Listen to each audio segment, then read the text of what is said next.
कर्मचारियों को सैलरी नहीं मिल रही, पेंशन नहीं मिल पा रही समय पर, उसके बावजूद आप कह रहे हैं कि आपको कहां दर्द हो रहा है, और ऊपर से कह रहे हैं आपके भी कि कर्ज हमारे सरकार के ऊपर है, आपको कहां दर्द हो रही है। दर्द क्यों नहीं, हम इस हिमाचल प्रदेश देवभूमि के निवासी है, जनता की दर्द हमारे दिल की दर्द होनी चाहिए, ये एक जनप्रतिनिधि का एक भाव होना चाहिए। जो हम सत्य कह रहे हैं वो आपको पीड़ा दे रही है, इसलिए आप लोग चिख रहे हैं, चिल्ला रहे हैं। हम यहाँ पर गाली सुनने के लिए नहीं है, बेवजह की बातों को सुनने के लिए नहीं है, ना आप है ना हमें, लेकिन जो सच्चाई है उसको स्वीकार करने की हिम्मत तो करिए। आपके हालात यहाँ है कि जो डॉक्टर जो है वो पीजी करने के दौरान जो है वो पैसा मिलता है, वो पैसा उनको नहीं मिल पा रहा है कि हमने ये भी कर दिया, ये भी कर दिया, ये भी कर दिया, 6 गारंटी पूरी कर दी, गारंटी एक भी पूरी नहीं हुई है। हमारे माननीय सीनियर सदस्य सतपाल सत्ती जी ने कि झूठ बोला है, इसमें क्या गलत कहा। हम आपकी बात को मानने के लिए तैयार है कि 5 साल के लिए सरकार है कि 5 साल के कार्यकाल में पूरा करेंगे।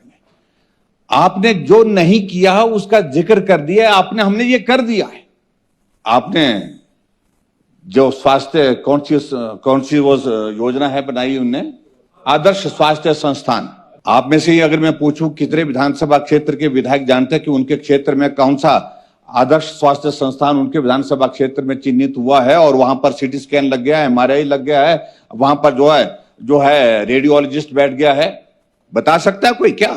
हम भी एक विधानसभा क्षेत्र का प्रतिनिधित्व करते हैं, अभी तक हमको मालूम नहीं है कि हमारे विधानसभा क्षेत्र में कौन सा आदर्श स्वास्थ्य संस्थान जहां पर MRI लगा दिया है।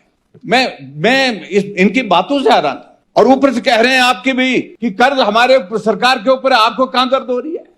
दर्द क्यों नहीं, हम इस हिमाचल प्रदेश देवभूमि के निवासी है, जनता की दर्द हमारे दिल की दर्द होनी चाहिए, ये एक जनप्रतिनिधि का एक भाव होना चाहिए।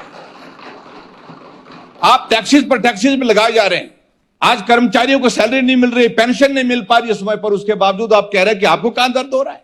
आज कर्मचारी ऐसे हैं कि बहुत सारे लोग हैं प्लीज तो जहां पर धरने पर बैठे हैं। आप बैठिए, अब थोड़ा इनको कहिए जरा, बैठिए जरा, शांत रहिए जरा। अब आप ऐसा है कि आपकी बात सुन ली हमने, देखिए आप बैठिए, आपको नहीं बोलना चाहिए।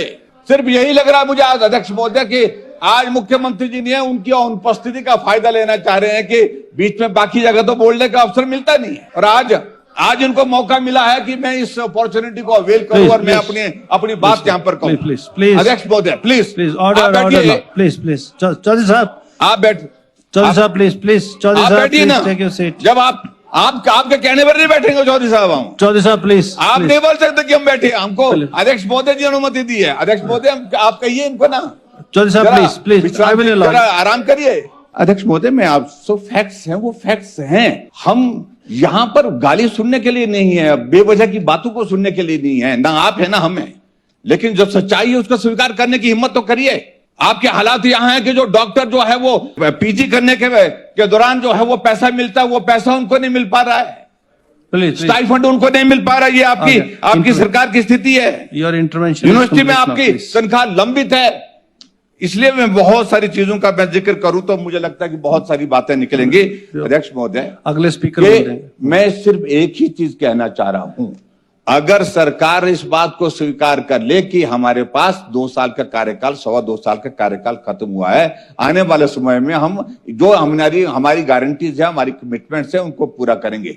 लेकिन ये झूठ बोलना बंद कर दे कि हमने ये भी कर दिया, ये भी कर दिया, ये भी कर दिया, 6 गारंटी पूरी कर दी, गारंटी एक भी पूरी नहीं हुई है। हकीकत ये है, और ये पूरा हिमाचल जानता है, ये पूरा प्रदेश जानता है, प्रदेश की जनता जानती है। इसलिए झूठ बोलना बंद करिए, और मेहरबानी करके आपसे हमको उम्मीद है कि कम से कम आप इस सदन में सबसे उम्रदराज सदस्य हैं, और आप हम सबको मार्गदर्शन दे सकते हैं। आप अपने मुख्यमंत्री को भी बोलिए कि ये झूठ बोल करके और ये जो गलत परंपरा डाल दी है कि ये भी कह दो, ये भी कर दिया, ये भी कर दिया, ये भी कर दिया, इसको बंद करें। मुझे लगता है कि अच्छा रहेगा लोकतांत्रिक व्यवस्था के लिए। और ये बार बार अध्यक्ष महोदय इस प्रकार से टिप्पणी करना, विपक्ष की आवाज को नहीं रोका जा सकता है। एक लोकतांत्रिक व्यवस्था में रहते हैं हम, जो बात ठीक है उस बात को कहेंगे,